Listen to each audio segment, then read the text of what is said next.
ነብዩ ሰለላሁ ዐለይሂ ወሰለም ኢነ ሩሐል ቁድስ ነፈሰ ፊ ሩዒ አሉ።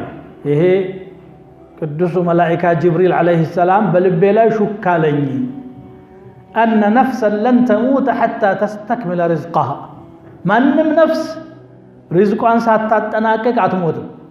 ፈተቁላህ ወአጅሚሉ ፊ ጠለብ፣ አላህን ፍሩ አፈላለጉን አሳምሩ አሉ። በትክክል ነብዩ ሰለላሁ ዐለይሂ ወሰለም ነጋዴዎችን በሁለት መልኩ ገልጸዋቸዋል። መልካም አገላለጽና አስደንጋጭ አገላለጽ። አንደኛው ምን ይላል? አቱጃሩ ፉጃር ይላል። ነጋዴዎች አረመኔዎች ናቸው የውመል ቂያማ። የረሱል ሰለላሁ ዐለይሂ ወሰለም አገላለጽ ነው፣ የኔ አይደለም። ሌላኛው ደግሞ አታጅሩ ሰዱቅ مع السفرة الكرام البررة፣ እውነተኛ ነጋዴ ከመላእክቶች ጋር ራስን ከየትኛው ነኝ ብሎ መፈለግ። ፉጃር የሆኑት ለምንድን ነው? መዋሸት፣ ማታለል፣ ማጭበርበር ሲቀላቀለው ነው።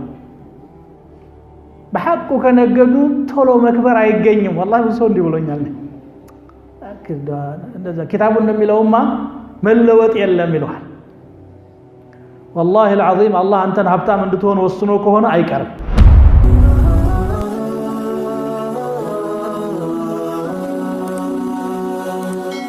ሰብስክራይብ በማድረግ ቤተሰብ ይሁኑ። الحمد لله رب العالمين والصلاة والسلام على نبينا محمد وعلى آله وأصحابه أجمعين.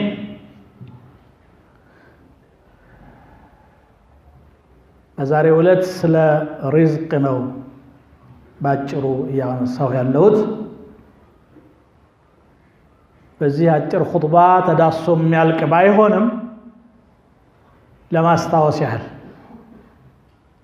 እያንዳንዳችን ስንፈጠር ገና በእናታችን ማህፀን ሆነን በ120 ቀናችን የወደፊት ህይወታችን ይጻፋል።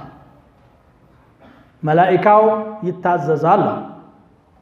ይሄን ሰው ሪዝቁ ምን ያህል እንደሆነ ጻፍ ይባላል። ማለት ስንት ሊትር ውሃ በእድሜው ልክ እንደሚጠጣ፣ ስንት ጉርሻ እንደሚጎርስ፣ ስንት አየር እንደሚተነፍስ ኤቭሪቲንግ ተወስኖ አብቅቷል። ሱብሃንአላህ ቢከትብ ሪዝቂህ ወአጀሊህ፣ እድሜው ደግሞ ምን ያህል ቀን፣ ምን ያህል ሰዓት፣ ምን ያህል ደቂቃ፣ ምን ያህል ሰኮንድ እንደሆነ አልቋል። ወዐመሊህ፣ የሚሰራው ስራ ክፉ ይሁን ደግ መላእክታው ያሰፍራል። ወሸቂዩን አው ሰዒድ፣ እድለኛ ወይስ ጠማማ ይሄም ያልቃል። ስለዚህ እዚህ ዱንያ ላይ ስንቆይ የምንጠቀመው ሪዝቅ ተለክቶ ተወስኖ ያበቃ ነገር ነው። ሲጠናቀቅ አገር እንቀይራለን። ከገጸ ምድር ወደ ከርሰ ምድር፣ ከዚያም ቂያማ አለ። ነብዩ ሰለላሁ ዐለይሂ ወሰለም ኢነ ሩሐል ቁድስ ነፈሰ ፊ ሩዒ አሉ። ይሄ ቅዱሱ መላኢካ ጅብሪል ዐለይሂ ሰላም በልቤ ላይ ሹክ አለኝ አነ ነፍሰን ለን ተሙተ ሐታ ተስተክሚለ ሪዝቀሃ፣ ማንም ነፍስ ሪዝቋን ሳታጠናቅቅ አትሞትም። የተመደበልህ ኮታ ሳያልቅ ፍጹም አትንቀሳቀስም። ፈተቁላህ ወአጅሚሉ ፊ ጠለብ፣ አላህን ፍሩ አፈላለጉን አሳምሩ አሉ። ሪዝቅ አፈላለጉ አላህ የከተበው ይመጣል። ስለዚህ የምንከስበው ነገር እንብላው አንብላው ሳናውቀው እንኳን ከሐራሙም ከሐላሉም ከዛም ትርምስምስ ግብስብስ ማድረግ ራስን መበደል ነው። የሰውን ሀብት ወደ ኪስህ አስገብተህ በአንተ ስም ሊመዘገብ ይችላል፣ ግን ላትበላው ትችላለህ። ተጠያቂው አንተ ትሆናለህ። ስለዚህ ሪዝቅ የምናመጣበትን በተለይ ንግድ መሸጥና መለወጥ የተከበረ ሙያ ነው። ነብዩ ሰለላሁ ዐለይሂ ወሰለም ሰርተውታል። ኹለፋ አራሺዲን ፈጽመውታል። ትላልቆቹ እነ አቡበክር እነ ዑመር ነጋዴዎች ናቸው። እነ ዑስማን፣ ጠልሓ፣ እነዚህ ሁሉ በጣም ሀብታሞች ናቸው። እነ ዙበይር ይነግዳሉ፣ ይሰራሉ። በአንድ ቀን 1000 ፈረስ ከነጭነቷ ሰደቃ የሰጡት ዑስማን ስለሚሰሩ ነው። ስሩ። ነገር ግን እንዴት እቃውን ከጥራቱ በላይ ጥራት ያለው ለማስመሰል ያልሆነ ስቲከር በመለጠፍ ያንዱን አገር ምርት የሌላ አገር ስም ስቲከር በመለጠፍ ወይንም ያልሆነ ዋጋ በማጋነን ሰውየው ሊታለል የሚችል ከሆነ ጨምርበት 100% ቢሆን አጥብቆ ከተከራከ እንደዛ ሳይሆን የሚመጥነውን ዋጋ እዚያው ላይ አላህ በረካ ያደርግልሃል። በትክክል ነብዩ ሰለላሁ ዐለይሂ ወሰለም ነጋዴዎችን በሁለት መልኩ ገልጸዋቸዋል። መልካም አገላለጽና አስደንጋጭ አገላለጽ። አንደኛው ምን ይላል? አትጃሩ ፉጃር ይላል። ነጋዴዎች አረመኔዎች ናቸው የውመል ቂያማ። የረሱል ሰለላሁ ዐለይሂ ወሰለም አገላለጽ ነው፣ የኔ አይደለም። ሌላኛው ደግሞ التاجر الصدوق مع السفرة الكرام البررة እውነተኛ ነጋዴ ከመላእክቶች ጋር አጃኢብ እዚያታች ያሽቆለቆለ እዚያ ላይ የዘለከ ሁለት ሰዎችን ነው። ሁለቱም ስማቸው ነጋዴ ነው። የትኛው ነኝ ብሎ ራሱን መፈለግ ያስፈልጋል። ራስን ከየትኛው ነኝ ብሎ መፈለግ። ፉጃር የሆኑት ለምንድን ነው? መዋሸት፣ ማታለል፣ ማጭበርበር ሲቀላቀለው ነው። በሐቁ ከነገዱ ቶሎ መክበር አይገኝም። ወላሂ ሰው እንዲህ ብሎኛል። እንደዛ ኪታቡ እንደሚለውማ መለወጥ የለም ይለዋል። ወላሂ العظيم አላህ አንተን ሀብታም እንድትሆን ወስኖ ከሆነ አይቀርም። ካልሆነ ደግሞ አግበስብሰው አይንህ እያየ ይጠፋል። يمحق الله الربا ويربي الصدقات على الله ሪባን ረድዒት ያሳጣዋል፣ ሰደቃን ያፋፋዋል።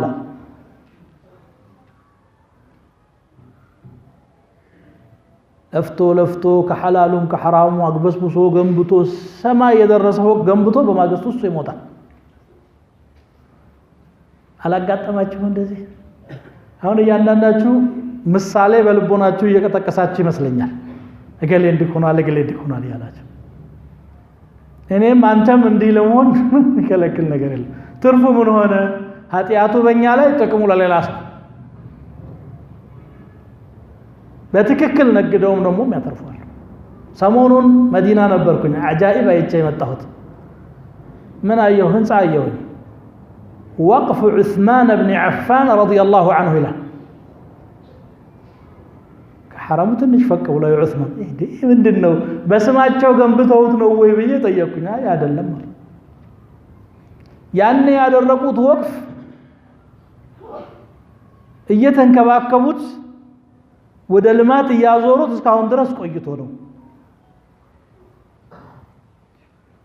አጃኢብ 1400 ዓመት በላይ የቆየ ወቅፍ አለው ዑስማን። ምናልባት 30-40 ዓመት ውስጥ በጣም ሀብታም የነበሩ ድምጥ ማጫቸው የሌለ ደግሞ አሁን ብዙ አሉ አይደል? አንቱ የተባሉ እነሱ ጠፍተው ሌላ ደግሞ አንቱ የተባለ መጥቷል። እሱም ምንም ይላል።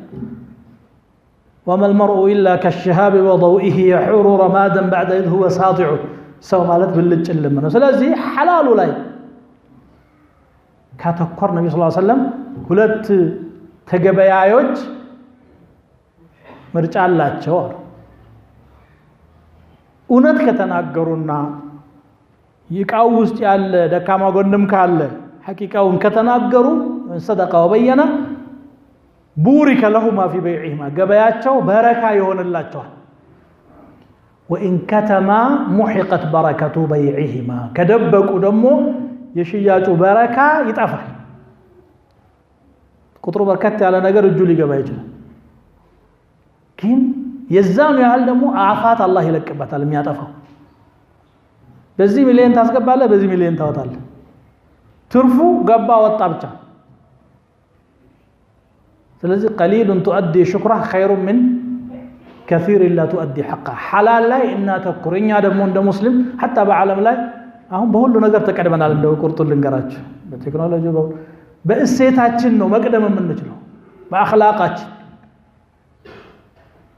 ዓለሙም ወደ እስልምና እየተመመ ያለው አቂዳውን አይቶ አኽላቁን አይቶ ጠንካራ የሆነው ሪሳላ አይቶ ነው የሚመጣው እንጂ እኛም ቢያ አይመጣም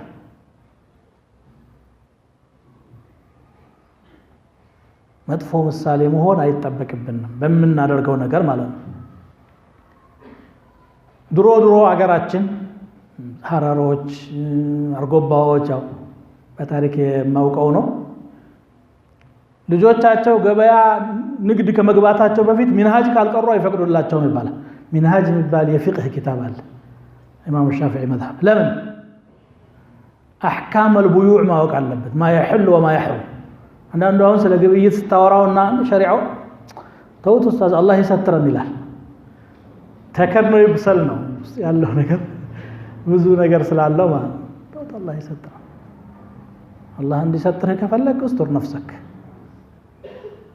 الامر كبير احكام البيوع ከተማሩ በኋላ ነው ለግብይት ይፈቅዱላቸው የነበረው የኛ ግብይት እሴታችንን የጠበቀ መሆን ስለሚገባው غش ካለ ተድሊስ ካለ ውሸት ካለ ዱንያውም ያላማረ ነው አኺራውም የተበላሸ ነው የሚሆነው አኽላቃችንን ከጠበቅን باذن الله በዛም እናተርፋለን አላህ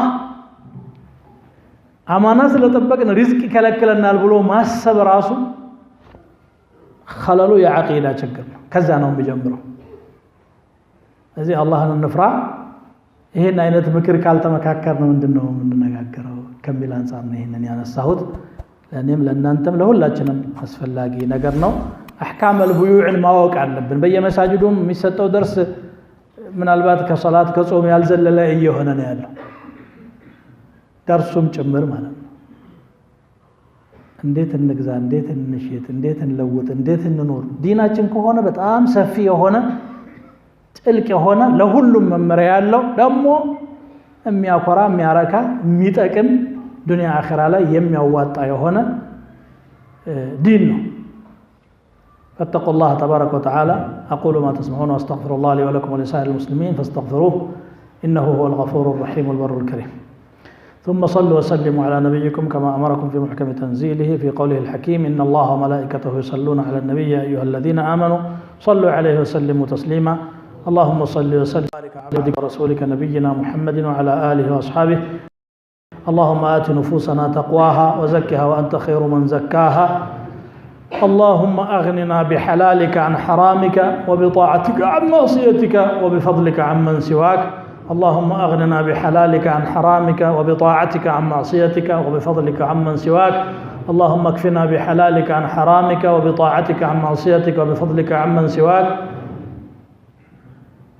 عباد الله إن الله يأمر بالعدل والإحسان وإيتاء ذي القربى وينهى عن الفحشاء والمنكر والبغي يعظكم لعلكم تذكرون فاذكروا الله يذكركم واشكروه على نعمه يزدكم ولذكر الله أكبر والله يعلم ما تصنعون